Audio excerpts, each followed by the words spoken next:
Hello and welcome to this video. I'm here with Barbara Swanson, the author of Beyond Food, the Handbook of Functional Nutrition. I'm Catherine Clark, your Healthy RN.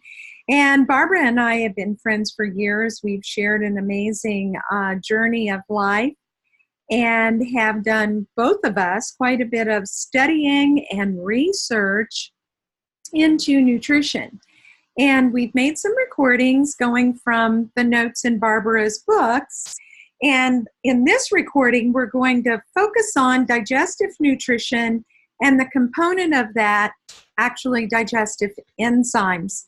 Some of it was in our previous video, but there's going to be expanded information, so don't let that bother you. And then, Barbara, your website is the thefunctionalnutritionbook.com. Yes, so if you don't have Barbara's book and you'd like to get your hands on it, go to thefunctionalnutritionbook.com. And I'm going to turn the screen over to you now, Barbara. I think you have a PowerPoint to share with us. I sure do. Thank you so much, Catherine. And hi, everybody. Welcome to our presentation. And let me get started here. I'm going to put this on. There we go. I'm going to move this out of the way. Sorry, guys. There we go. Let me go back. There we go. So we did an overview of the 4 building blocks of functional nutrition. And in that overview that included the building block on digestive nutrients, some of this material was talked about then. So again, as Catherine mentioned, some of this will be repeated. I've discovered most people don't mind a little bit of repetition just because they kind of need it. So that's what we're going to do. That's how we learn, repetition. Repetition is never a bad thing. And I love this little image here because it starts with your DNA and then it goes to your whole body. And ultimately, you know, that very, very, very, very minutest building block of an amino acid peptide that forms your DNA is ultimately what all of the food that you eat has to be able to get to and affect. These are 2 quotes by Hippocrates, known as the father of modern medicine, and they are some of my favorites. The first is, "Death sits in the bowels." And the second is, "Bad digestion is the root of all evil." And he was a very, very intelligent man. You know, back then, they didn't have drugstores. They didn't have drugs, and they may have had hospitals, but they certainly weren't like they are today, where you could go to an urgent care pretty much 24/7. And so people had to understand how to, first of all, take care of their health, and then second of all, how to get over something when they got ill. And from their understanding came the knowledge that, first of all, comes your gut. And saying that, did you know that you actually have 3 brains? You have your main brain that's in your head. So when we all know about 100 billion neurons, your heart is considered a brain. It has about 40,000 neurons. It can sense, feel, learn, and remember. How many of you have ever been in a position where you're under stress, or you know you're going to go into a room and there's going to be stress and your heart tightens? Your heart has a memory and it reacts. And when people talk about opening their heart, for example, that's a literal truth.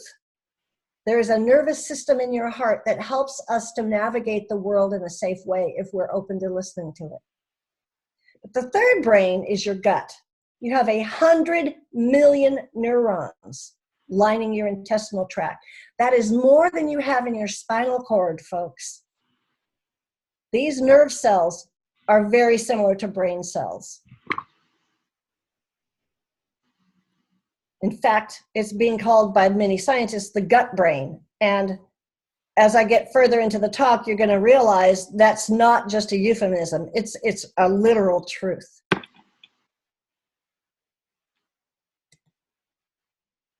So we are inhabited by trillions of microorganisms that live in beneficial coexistence with our body. They are referred to as our microbiota, our microflora, or more recently, we call them our microbiome.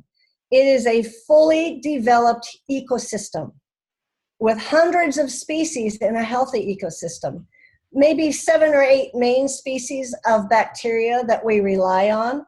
We do not come into this world with only our own DNA. Well, we do actually come into the world with our own DNA, but we very quickly begin to acquire bacterial DNA. And this bacterial DNA, from a very, very young age of several hours old, from the moment you go through your mother's birth canal, bacteria are beginning to guide you upon your journey as a human being. The genes in these bacteria and organisms outnumber our human genes 150 to 1. That means less than 1% of the DNA in your body is human. And the DNA of this, the genetic coding of these bacteria, have a very powerful effect upon our own genetic expression. It's a complex dance that we have in this world. And our DNA is not set in stone. We're not born with DNA and die with DNA, and everything we have, we came in with. That's not how it works. Science more and more is realizing DNA is fluid and reactive, and we can support it or we can tear it down. Catherine, is there anything you'd like to add to that? Well, I think that's a very important point, Barbara, because we talk a lot about healing. And we know that the body is constantly getting rid of old cells and building new cells. We hear that every 7 years we have a new body. And what you're talking about is at the very heart or of how that happens. And it is the bacteria that have such a strong influence on how our health is not only run day by day based on what kind of chemicals they're secreting, but also how our DNA gets rebuilt so that we either get healthier or sicker. So important. You can change your health.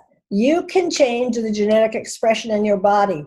You can change the genetic expression of your descendants depending on the age at which you begin to understand this information and implement it in your life. Well, you're going to influence the DNA of your descendants one way or the other. What you're saying is you have the opportunity to provide your descendants with healthier genetic information. Yes. If you take care of your body and feed yourself in a way that supports your own cells and your microbiome. Absolutely true. It's very interesting. And an example of this, in my own family, we have a few genetic tendencies. Heart disease, lung disease, allergies are linked to that lung disease, and they're very genetically linked. I mean, on my father's side of the family, every single one of his brothers and sisters, as well as himself, had severe allergies. My brother died 3 or 4 times as a kid from allergies and came back to life through intervention. From a young age, I had different interests than my siblings or parents, and I ate differently, even fairly young. And certainly as an adult, I began to make these changes pretty deliberately by the time I was in my 20s. And none of my children have allergies. My brothers and sisters do. Their children do. Mine do not. Yes, I don't give myself kudos for that. I'm just aware of it. Well, I think that people need to really take that to heart. It's, just your story. However, that story is repeated again and again by people who've done the same thing. I don't have any children, but I no longer have fever, blisters, and psoriasis, which I was at the doctor the other day giving my history, and she said, "Do you have any medical records?" She didn't believe that I had those conditions if I didn't still have them today. Exactly. Your genetic code's not written in stone. You can change it. And thank you, Barbara, for sharing this information with all of us. It is so healthy and helpful for us to know. It's, you know what? We can't change what we don't know. So your microbiome, 100 trillion symbiotic microbes live in and around us. 95% are in our gut. Again, 151, their genetic code to our own. 1.3 times more microbes than human cells even. This is something that really, really excites me. The microbiome is more medically accessible and manipulable than the human genome. Now, there is billions of dollars being spent and billions of dollars being spent on supplements to change and work with your own human genome. But you can work and change your microbiome at a fraction of the cost, a fraction of the side effects, and with more effect. 90% of diseases are linked back to the gut and health of your microbiome. And 5 to 1, viruses to bacteria. We are loaded with viruses, folks. So why do some people die and some people never get ill? It is the health of your microbiome. So both plants and intestines absorb nutrients. Indeed, our gut is our root system. And the picture on the right are called villi. And these are little tiny rootlets, basically, on what is the epithelium of your inside body, or the skin of your inside body. This tube is lined with these villi. It would make 3 football fields if you laid them out end to end. And like the root system of a tree, this is how we get our nutrients and our hydration. And if you look at the very bottom, in the bottom of each of these villi will be billions and billions of bacteria. And if they're the right bacteria, they are filtering our foods, they're neutralizing toxins, they're killing invading bacteria and microbes, and they are producing vitamins for us. This is the factory of health right here. So there are 2 main types of digestive nutrients: enzymes and probiotics. And we're going to talk about probiotics first. Probiotics is a word that's Greek for life. There's 2 types of gut bacteria, the good ones and the bad ones. The good ones are called probiotics. They help us. The opportunistic ones are the bad guys. And again, there's no question that you have this much bacteria. The only question is it good or is it bad?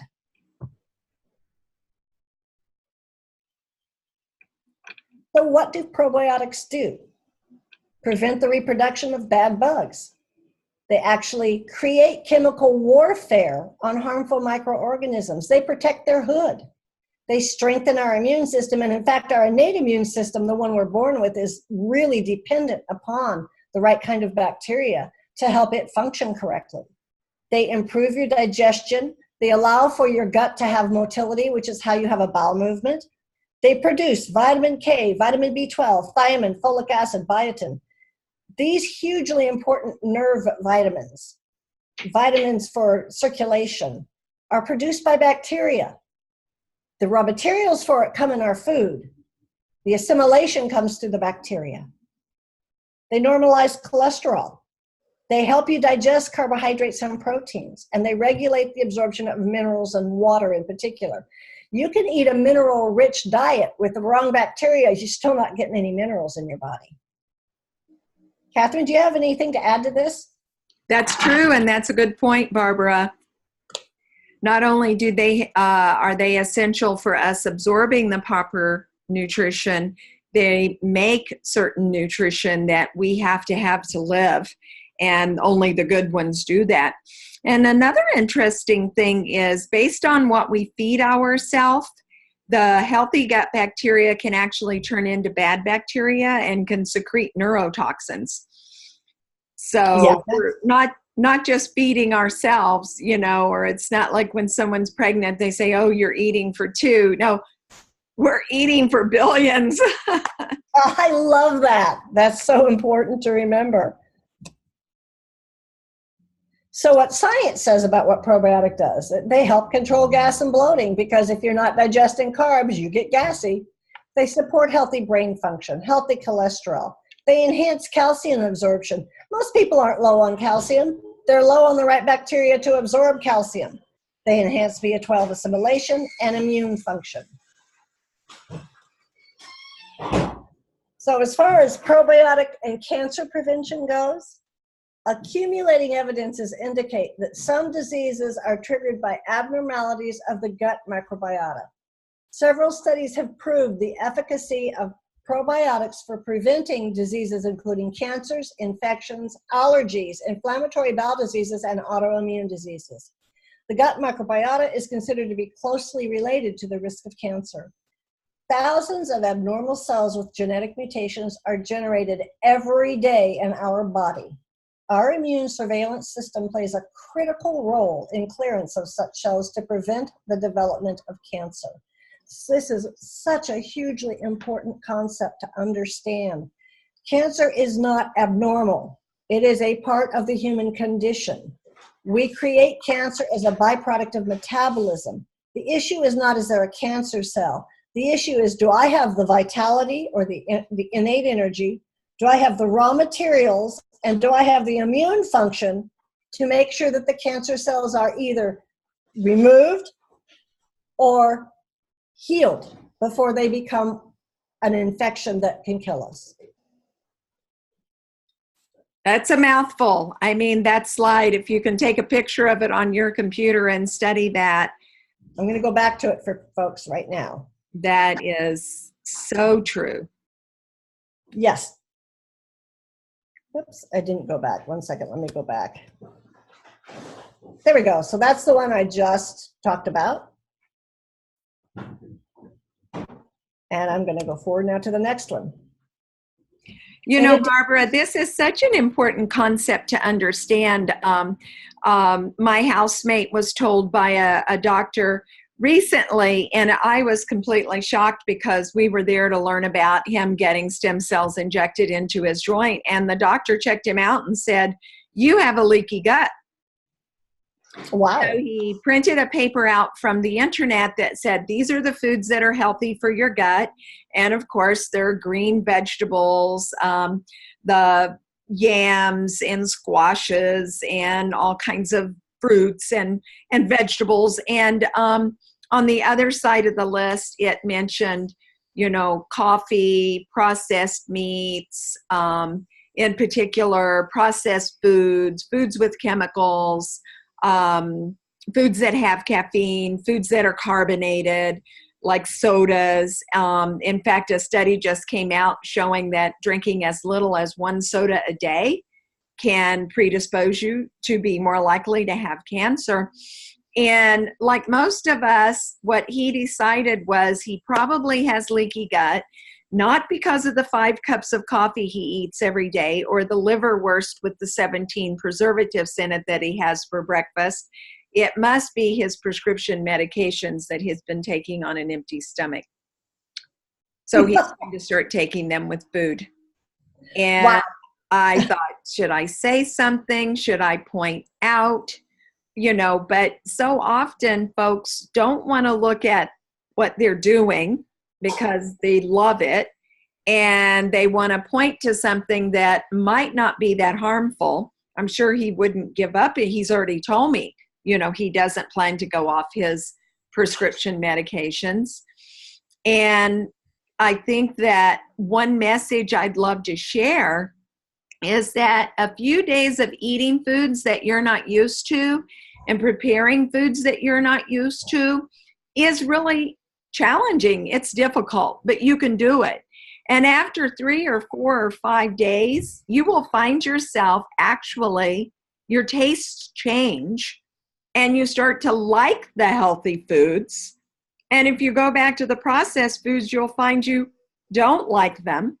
And a lot of people tell me that they actually can tell when they're eating real food, real fruits and vegetables, that they can feel that it's helping them feel better immediately. They don't even have to wait. And then after a week or 2 or 3, you've established new habits, and bingo, you are on the road to feeding yourself and your gut bacteria the foods that are going to help us thrive. I love that, Catherine, because it's so true.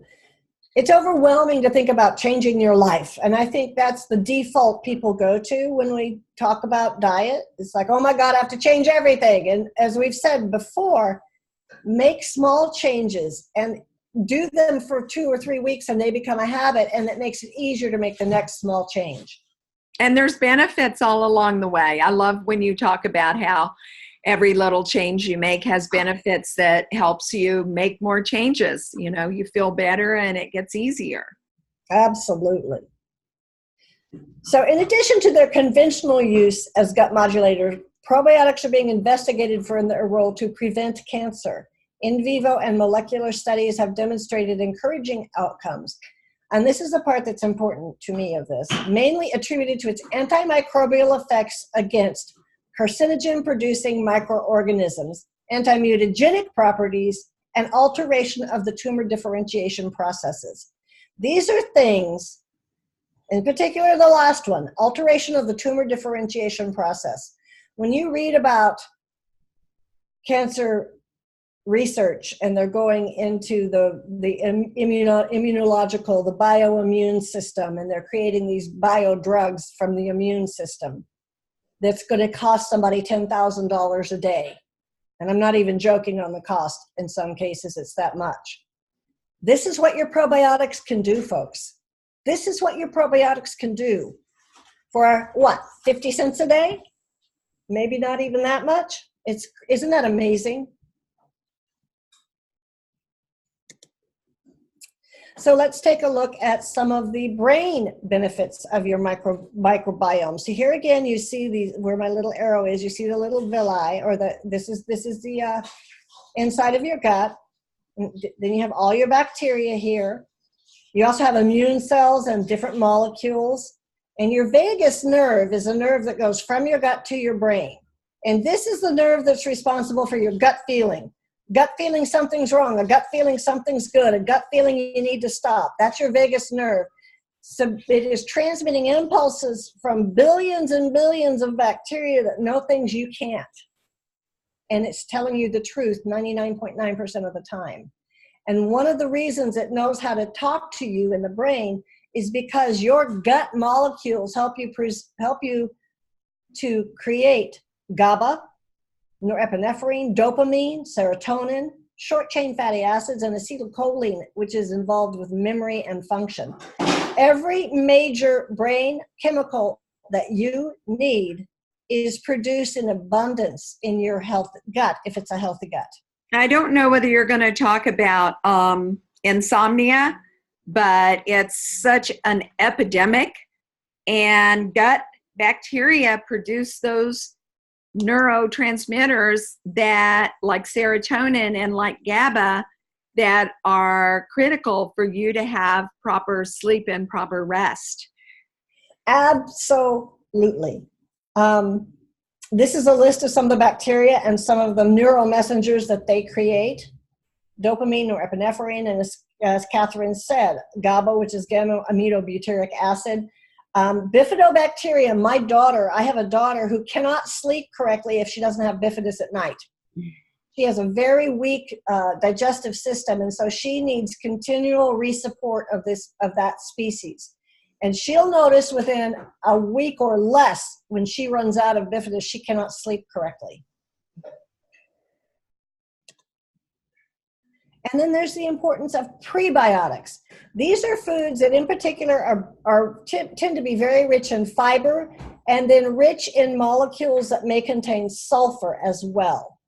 And prebiotics are the favored food of probiotics. They help probiotics to grow. And Catherine, I know this is something you know quite a lot about. Yes, I always like the analogy of, when the explorers go out and investigate the frontier, they always have to take food with them. And if you're going to use a high quality probiotic, you want to make sure that you've got prebiotics as well. And if you want to have a healthy gut, flora, then you need to make sure that prebiotics are a part of your diet every day, every meal. I like to eat sauerkraut with 2 meals a day, which gives me healthy flora, and it's frequently made out of cabbage and vegetables that also give me the fiber that those bacteria love to eat so that they can make those healthy chemicals that we have to have. Absolutely true. And it's fascinating that one of the preferred foods, prebiotics of bacteria is microalgae, or actually any kind of algae, but in particular blue-green algae. So how do we lose our probiotic protection? One of the comments or questions I get quite frequently as well, yeah, but I took a probiotic supplement and now I have plenty. Well, probably not. Medications, if you take any kind of medication, they tend to decimate probiotic populations. Stress. And I don't know anyone in America who does not have a stressful lifestyle, unfortunately.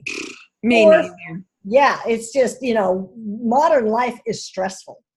Poor food choices, in particular refined processed foods or very high protein foods, are very hard on your probiotic populations. They like the fiber in plant and vegetables. Environmental toxins in the air, water, and soil are not just toxins to us. They are toxins to our bacteria. And a lack of sleep, you brought it up already, that is an epidemic in America. And if you are used to getting by on 6 hours or less, you probably need to be taking a daily probiotic. So this is just an info, just a little picture. Digestive woes, the number 2 OTC medication in the world, outside of pain medication, number 1, number 2 is antacids, which are the worst thing you can do to settle an unhappy stomach.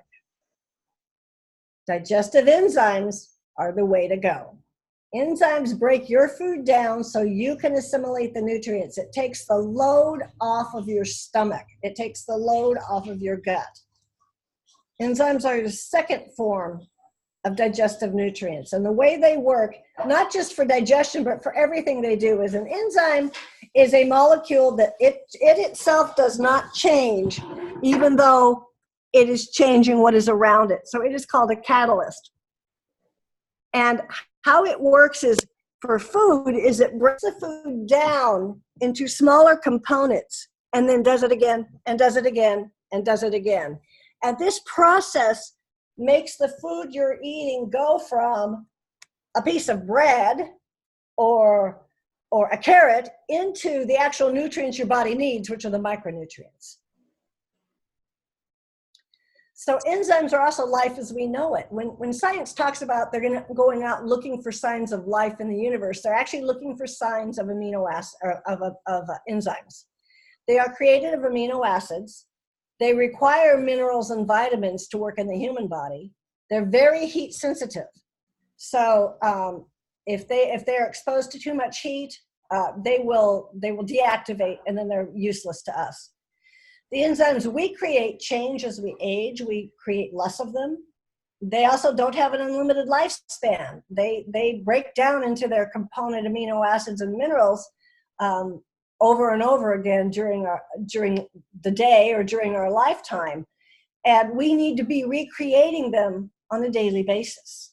And then certain things can inhibit enzymes, the bad pH, and seeds and grain. And when it comes to digestive enzymes, seeds and grains have a coating that is an anti-enzyme. It's how they protect themselves from rotting until they're ready to sprout. So when you have a seed and grain that has not been sprouted, you have a seed or grain that's very, very, very difficult for your body to break down. Best is if you can get sprouted seed and grain or sprout it yourself. But second best is make sure you eat an enzyme with a meal that contains seed and grains. And Catherine, again, I know you know quite a lot about sprouting process.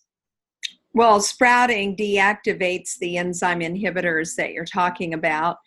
Simply soaking will remove a lot of those. So soaking beans before you cook them, grains before you cook them, sprouting them if you possibly can, and then culturing them. Many cultures do have cultured grains. In Ethiopia, the bread that they eat with every meal is actually cultured teff. Sourdough is something in Western culture, in the Americas and the Caucasians. Also, you can take seeds and sprout them and grind them and make something like yogurt from them. So, you don't have to do that every time to every seed or grain that you're going to eat, but that gives you some options. Absolutely. And you can buy sprouted grain. I use Ezekiel brand, sprouted grain bread. I rarely eat bread. I just have, my palate no longer craves it. But when I do want something like that, or if I eat a cereal, I always eat sprouted grain cereal. Because I have discovered if I'm not eating sprouted grains, even if they're dehydrated as a cereal or then cooked into a bread, if I'm not eating sprouted grains, I will get a stomach ache, even with other enzymes that I add to my diet. My body at this point understands the difference and lets me know it's not happy. Well, nuts are one of the things that a lot of people get a stomach ache when they eat a handful of almonds, a handful of walnuts, a handful of pecans. And that's because of these enzyme inhibitors that are in the coating, and simply soaking them and then dehydrating them will get rid of that. Even if they're broken in half like walnuts, they won't actually sprout, but they will be much easier for you to digest. And they'll taste sweeter, which is a real advantage. So there's two main categories of human enzymes. There's the one we are talking about, digestive enzymes. But we create our own. They're in our saliva, in our stomach, in our pancreas, in particular our pancreas, and then other digestive support organs.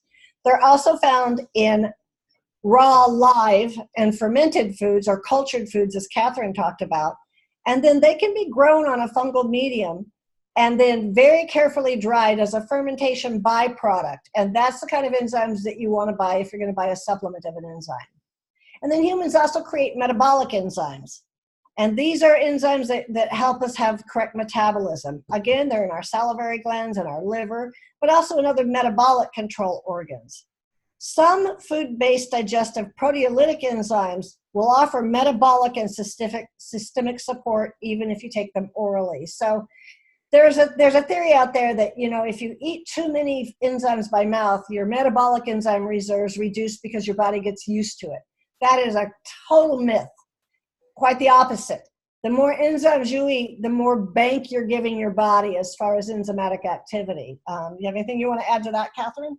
Or just pull your screen down a little bit. Your chin's cut off, and I want to see your whole face. Okay. I think you said it very well. I mean, I was reading one of the textbooks today, and they were reiterating that you can't go wrong supplementing with enzymes and eating an enzyme-rich diet, meaning eating sprouts that are alive when you eat them and eating cultured foods of all kinds, not just because they provide enzymes, but because that's what we've evolved as humans at getting our probiotics from fermented foods. Absolutely. Absolutely. So I want to in particular mention 3 of the plant-based proteolytic enzymes that are available and talk a little bit about how to get them safely. Of course, eating the raw vegetable or fruit, in particular if it's organic, bromelain from papaya, papain from papaya, bromelain from pineapple. Rutin is found in asparagus, buckwheat, and then some other vegetables, but asparagus and buckwheat are the 2 most common. These proteolytic enzymes will work in your body when you eat the raw fruit. However, when you get a supplement, you want to make sure, one, that the enzymes have been isolated safely. How is that enzyme getting out of that fruit? Unfortunately, some of the ways that enzymes are processed deactivate the enzyme, and then the supplement is pretty much worthless. So quality control is a huge concern and something you need to always be aware of whenever you're going to go for a supplement form of an enzyme. Enzymatically rich foods. Raw foods do contain inherent endogenous or inside of them enzymes. The issue in America in particular is that raw foods are not necessarily fresh foods. An apple, the average age of the apple in your store is 9 months. In 9 months, there's not a lot of enzymes left in that raw apple. So while raw foods are great, they're not necessarily enzymatically rich. Breast milk is full of enzymes. Plants and fungi have enzymes in them. But in particular, and the way I encourage people to get a lot of enzymes is through fermented or cultured foods. It needs to be live cultures. In other words, it's going to say, if it's a vinegar, it needs to say raw, unpasteurized. You want live cultures in your vinegar. If it's canned or shelf stable, it's not alive. So it should be refrigerated. Be sure and read the labels to see if it offers you how many live units it might have. Fresh raw veggies, fruits, and beans, as fresh as you can get them, preferably a local farmer's market or your own garden. Buying seeds, nuts, and grains and then sprouting them yourself, as Catherine talked about, is a really good way to get a fresh food. And you can ferment them to create what's called a seed cheese, which is delicious. And then, unfortunately, many of the things that are done to help with food safety in the general marketplace kill the enzymes. Cooking and processing heat, and then the pH of a final product. All of these can inactivate or kill the enzymes that maybe originally were in those foods.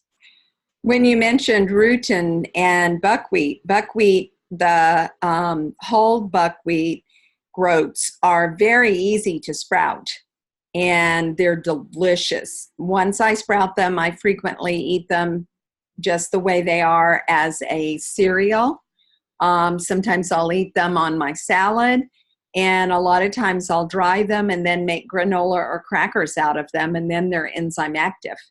I love that. Mm-hmm. Catherine is, she has a lot of recipes on how to do this type of thing. If you're looking to expand what you do at home, be sure and get in connection with her, because she's got some great recipes for you. So specific nutrients that are proven to enhance your digestive health: raw fruit and vegetables for their nutrients, enzymes, and fiber, which is a prebiotic. Blue-green and other microalgae to enhance the assimilation of the nutrients that your body needs to create the enzymes we have. Be sure and include live fermented foods like kombucha, live culture yogurts, raw cheeses, sauerkraut, pickled vegetables that are raw pickled vegetables. They need to be refrigerated. If they're not refrigerated, they're not live, for sure. Mushroom beta-glucans. These are a complex sugar that is a phenomenal prebiotic and works directly with your immune system. And that is the end of that. Wow, Barbara, that's fantastic. Yes. I love it. I love it. And, I love the last slides on our main video of the, pillars of the Beyond Food, where you say the secrets of functional nutrition. Oh, yes. Number one, any little thing you do that's something better and an improvement is going to give you great benefits. How do you put that? Anything's better than nothing. Anything's better than nothing. Yes. And what's number two? Number two is everything is connected to everything else. Nothing exists in a vacuum. And that's why anything is better than nothing works. Yes. Every little thing you do will impact a multitude of other little things that you maybe haven't even considered. Give one of your examples, like if I drank a glass of water before I ate my dinner. So maybe we drink how about we have an extra glass of water at lunch? Okay. And then maybe at 2:00, when many people are flagging because their stomach is overloaded and they're tired, what happens is they go and they get a sugar snack.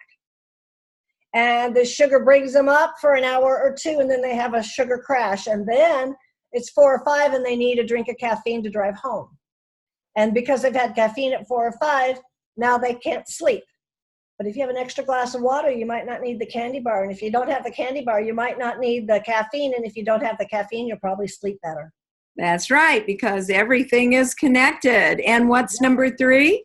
And number 3 is the only way you can stay healthy, heal, repair, and rejuvenate is through the nutrients found in whole, real food. There is no other way. Labs cannot create it. It has to be in your food. That's the original fast food, real food, whole fruit. And that video I'm going to be posting today. That's seeds and grains. All right. Well, we'll stay tuned for that. And if you've enjoyed this video, please click like at the bottom. If you'd love to share it, we have the share button. And if you'd like to leave a comment or ask a question, please just do that at the bottom or get in touch with one of us. And we look forward to sharing more with you, because we really love sharing what we've learned through the years. And we really want you to thrive and feel alive, and that you're living your passion and your dreams. Absolutely. Thank you, everybody. Thank you. Bye for now.